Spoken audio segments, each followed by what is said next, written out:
മച്ചാമാരെ, ഞാനിന്ന് വന്നേക്കുന്ന ഒരു കാര്യം പറഞ്ഞു, സിമ്പിളായിട്ടൊരു കാര്യം പറഞ്ഞു തരാൻ വേണ്ടി ഞാൻ വന്നേക്കുന്നത്. എഞ്ചിൻ എല്ലാവർക്കും അത്യാവശ്യമാണ്. ജനറേറ്റർ കറണ്ട് പോയിട്ടുണ്ടെങ്കിൽ ഓടിക്കാനും പിടിക്കാനും എല്ലാം അത്യാവശ്യമാണ്. എന്നാൽ സംഭവം എന്താണെന്ന് വെച്ചിട്ടുണ്ടെങ്കിൽ, ഡീസൽ ഒഴിക്കാൻ നേരത്ത് ഡീസൽ ഇതുപോലെ ഒഴിച്ചിട്ടുണ്ട്. ഇതിനെ കൂടെ അതുപോലെ ഇല്ല, കറക്റ്റ് കാണിച്ചു തരുന്നുണ്ട്. ടാങ്കിൻ്റെ മേലെ കിടക്കുന്ന ഫുള്ള് ഡീസൽ ഒഴിച്ചിട്ട് ഡീസലിൻ്റെ അങ്ങനെ കളർ പോയതാണ് കാണുന്നത്. വെള്ള പാട് പോലെ കിടക്കുന്നുണ്ട്. അതുപോലെ അതിൻ്റെ ഉള്ള പാടുണ്ട്.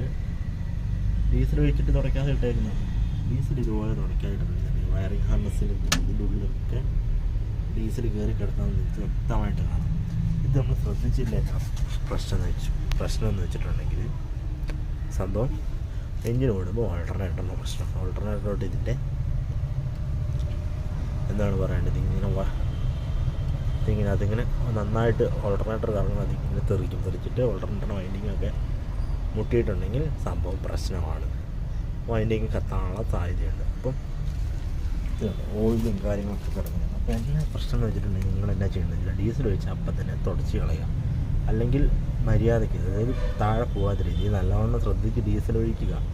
ഇത് കമത്തുമ്പോഴും ഉള്ള പ്രശ്നമാണ്. ഇപ്പം മെയിൻ പ്രശ്നം എന്ന് വെച്ചിട്ടുണ്ടെങ്കിൽ എഞ്ചിൻ സൈഡിൽ കംപ്ലയിൻ്റ് അല്ലാതെ ഓൾട്ടർനേറ്റർ സൈഡിൽ കംപ്ലയിൻറ്റ് സംഭവിക്കും. അപ്പം ഈ മാന്യമായ കസ്റ്റമർ എന്നാ ചെയ്യേണ്ടതെന്ന് വെച്ചിട്ടുണ്ടെങ്കിൽ, ഇത് ശ്രദ്ധിച്ച് നല്ല രീതിയിൽ ഒഴിക്കുക. അല്ലെങ്കിൽ നിങ്ങൾക്ക് തന്നെയാണ് പ്രശ്നം.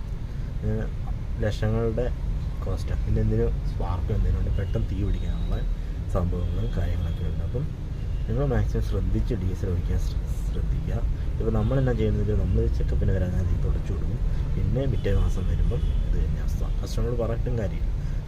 അവർ സെക്യൂരിറ്റീസോ ആരെങ്കിലും ഒഴിക്കുമ്പോൾ അവർ ശ്രദ്ധയോടെ ഒഴിക്കുന്നതാണ് ഇതിന് മെയിൻ കാരണം.